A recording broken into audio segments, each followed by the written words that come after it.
اللہ تعالیٰ قرآن کریم میں ارشاد فرماتا ہے ان عدت الشہور عند اللہ 12 شہرا فی کتاب اللہ یوم خلق السماوات والارض منها 4 حرم، کہ بے شک مہینوں کی تعداد اللہ کے ہاں 12 لکھ دی گئی ہے جس دن سے اس نے آسمانوں اور زمین کو پیدا کیا۔ رب ذوالجلال نے مہینوں کو بھی متعین کر دیا۔ مہینے کے دن کم یا زیادہ ہو سکتے ہیں، 28 کا بھی مہینہ ہوتا ہے، 31 30 کا بھی مہینہ ہو سکتا ہے، 29 کا بھی ہو سکتا ہے۔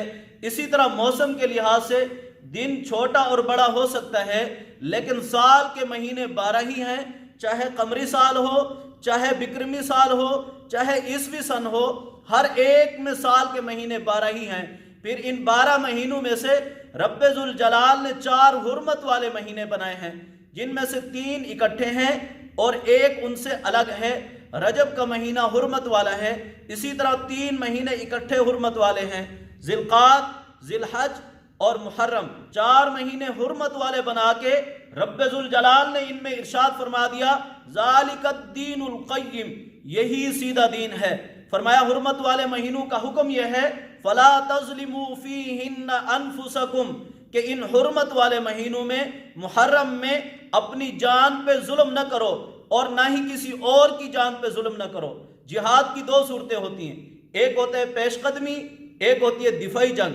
پیش قدمی یہ ہے کہ خود جا کے حملہ کرنا، دفاعی جنگ یہ ہے کہ دشمن مسلط ہو چکا ہے، اپنے دفاع کے لیے جنگ لڑنا۔ اللہ رب العزت نے حرمت والے مہینوں میں پیش قدمی کرنے سے روک دیا، لیکن اگر دشمن جتھا بنا کے تمہارے اوپر حملہ آور ہوتا ہے، آگے رب ذوالجلال ارشاد فرماتا ہے وَقَاتِلُوا الْمُشْرِكِينَ كَافَّةً كَمَا يُقَاتِلُونَكُمْ كَافَّةً، اور تم بھی ان مشرکین پہ، کفار پہ اکٹھے ہو کے جتھا بنا کے حملہ آور ہو جاؤ جس طرح انہوں نے تم پہ حملہ کیا ہے۔ دور جاہلیت میں بھی کفار اور مشرکین ان حرمت والے مہینوں کا بہت احترام کرتے تھے۔ ان حرمت والے مہینوں میں سے رب ذوالجلال نے محرم الحرام کو بہت عظمت اور فضیلت والا بنایا ہے۔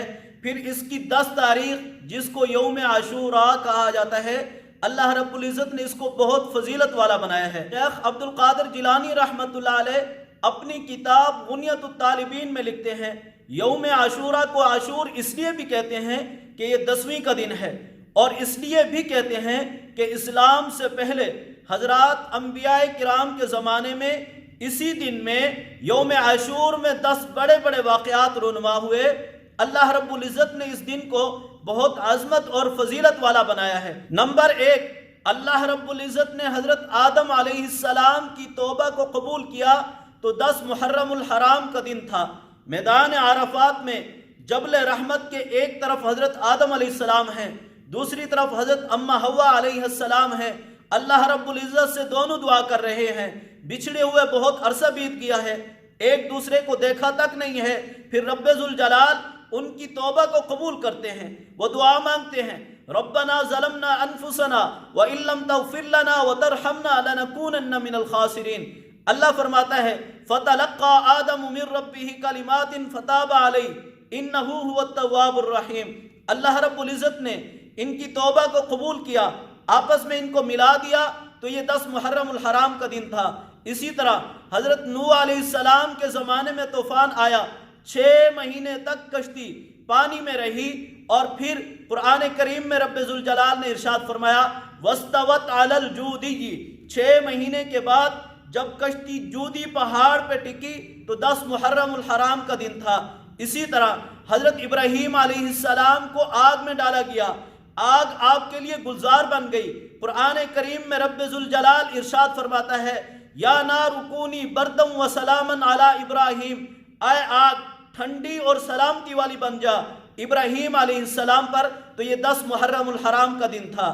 نمبر 4، حضرت یونس علیہ السلام مچھلی کے پیٹ سے باہر آتے ہیں، 10 محرم الحرام کا دن تھا۔ نمبر 5، حضرت سلیمان علیہ السلام کو حکومت ملی، 10 محرم الحرام کا دن تھا۔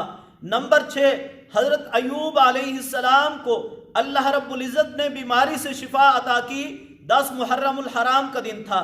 قیامت تک اللہ رب العزت نے صبر ایوب کو نمونہ بنا دیا۔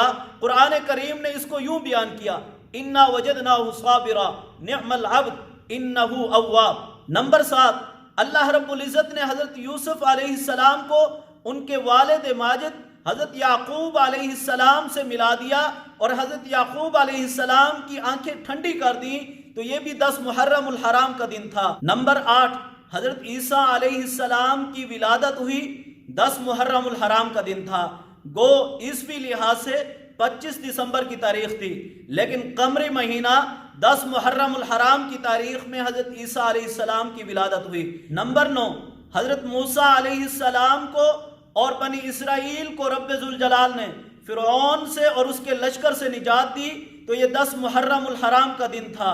نمبر 10، فرعون کو اور اس کے لشکر کو اللہ رب العزت نے غرق کیا، تو یہ 10 محرم الحرام کا دن تھا۔ فرعون بنی اسرائیل پہ بڑا ظلم کرتا تھا۔ قرآن کریم میں رب ذوالجلال نے ارشاد فرمایا یذبحون ابناءکم ویستحیون نساءکم، کہ تمہارے بیٹوں کو ذبح کرتا تھا اور تمہاری بچیوں کو زندہ اس لیے چھوڑتا تھا کہ ان کو باندی بنایا جائے، ان پہ ظلم کیا جائے۔ وفی ذالکم بلاء من ربکم عظیم، اللہ فرماتا ہے کہ تمہارے رب کی طرف سے ایک بڑی آزمائش تھی تم پہ۔ اللہ رب العزت نے بنی اسرائیل کو اس آزمائش سے نکالا اور فرعونیوں سے نجات دی۔ وہ وقت اتنا مشکل تھا، پیچھے فرعون کی فوجیں تھی، آگے دریا کی موجیں تھی، بنی اسرائیلی پریشان ہو گئے۔ موسیٰ علیہ السلام سے کہنے لگے دن کا اجالا ہے، اب ہم کدھر جا سکتے ہیں؟ کوئی راستہ نہیں بچا۔ موسیٰ علیہ السلام کہنے لگے کلا ان معی ربی سیہدین، میرا رب میرے ساتھ ہے، وہ ضرور راستہ بنائے گا۔ اللہ رب العزت نے دریا کو پھاڑا اور بنی اسرائیل موسیٰ علیہ السلام کے ساتھ دریا سے پار ہو گئے۔ دریا کے اس پار جا کے فرعون کو اور اس کے لشکر کو غرق ہوتا ہوا اپنی آنکھوں سے دیکھ رہے تھے۔ اللہ رب العزت نے موسیٰ علیہ السلام کو اور قوم بنی اسرائیل کو فرعون کے مظالم سے 10 محرم الحرام کے دن نجات دی، تو وہ شکرانے کے طور پہ روزہ رکھا کرتے تھے۔ پیغمبر دو جہاں صلی اللہ علیہ وسلم نے ارشاد فرمایا ہم موسیٰ علیہ السلام کے تم سے زیادہ قریب ہیں۔ پھر پیغمبر دو جہاں صلی اللہ علیہ وسلم نے ارشاد فرمایا یہود کی مشابہت سے بچو کہ وہ 10 محرم الحرام کے دن کا روزہ رکھتے ہیں، تم اس کے ساتھ 9 محرم الحرام کا روزہ بھی رکھو، یا یہ ہے کہ 9 کو نہیں رکھ سکے تو 11 محرم الحرام کا روزہ ساتھ ملاؤ، تم 2 روزے رکھو تاکہ یہود کے ساتھ مشابہت نہ ہو۔ ابتدائے اسلام میں جب تک روزوں کی فرضیت کا حکم نہیں آیا تھا 10 محرم الحرام کا روزہ فرض تھا۔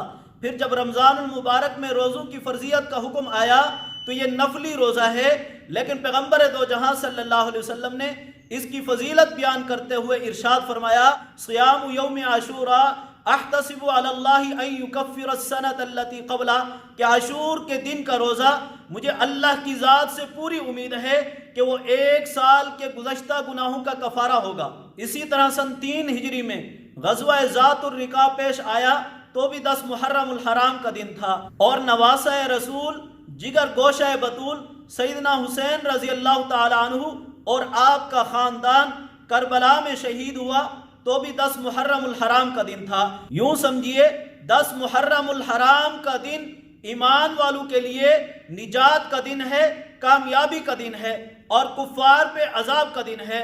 حضرت آدم علیہ السلام کی اللہ رب العزت نے توبہ قبول کی، شیطان ذلیل و خوار ہوا۔